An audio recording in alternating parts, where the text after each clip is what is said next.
play. Speaker, thank you. It gives me pleasure to stand and speak on this debate as well, and particularly to talk about Mighty River Power. Before I do, I just want to make a few general comments and then come on to talk about Mighty River and some of the work they're doing in my electorate, but the wider Bay of Plenty. And of course, we've heard from the very hard-working Member of Parliament for Taupo, Louise Upston, the work that they've been doing in the Waikato and her electorate. Mr Speaker, stakeholding ministers are custodians of $25 billion of investments by taxpayers in SOEs. $25 billion, representing slightly more than 20% of the net worth of the Crown.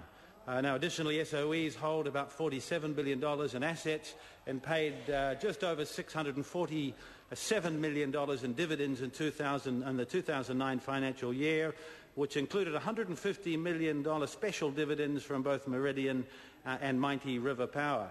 Now, the responsibility of stakeholder ministers is to ensure this investment delivers an appropriate return.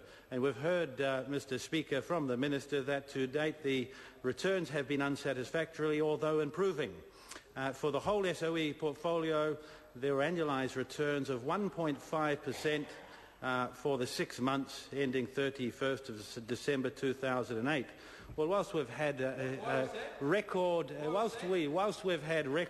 low interest rates under this government, in fact, if some of that money was just put in the bank, there might have been a higher return.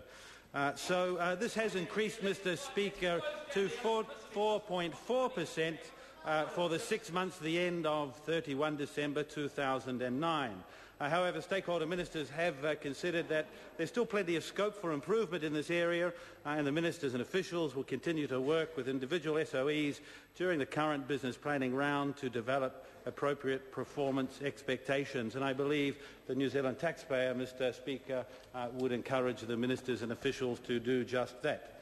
Can I come now to Mighty River Power, and doing a little bit of research before my speech today, Mr Speaker, find that in the 08-09 period they generated revenue of $1.1 billion and made a post-tax profit of $160 million. Their subsidiary companies contributed $43 million and incurred some losses. And in its annual return, Mighty River Power indicated that it would pay an ordinary dividend of almost $80 million, representing 50% of the net profit after tax. Now, I want to come to my electorate, Mr Speaker, Mr Chairman of Rotorua, and talk a bit about some of the work that Mighty River Power are doing there, and particularly in the geothermal electricity generation field. In the 08-09 financial year, Mighty River's renewable generation increased by 36%, and its geothermal production from 9.5% to 20%. Now, geothermal power station at Kawerau was opened at the end of November 2008, a very good month for my electorate, November 2008, and this represented at the time the largest geothermal development in New Zealand for 20 years. I noticed that Kawerau, they revalued this power plant in Kawerau on the 30th of June last year at $500 million, an increase in value of $240 million, and I want to recognise and congratulate Mighty River Power for completing this project well ahead of schedule and certainly, Mr Speaker, under budget.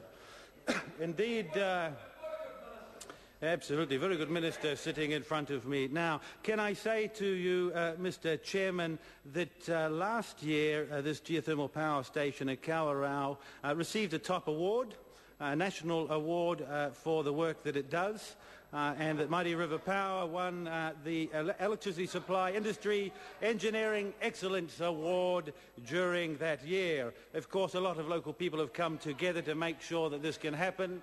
It was local iwi, owners of land, the two pulp and paper plants there and industry, and it's good to see a local community joining together. 100 megawatts of baseload electricity produced in that small plant, 100 megawatts of base load.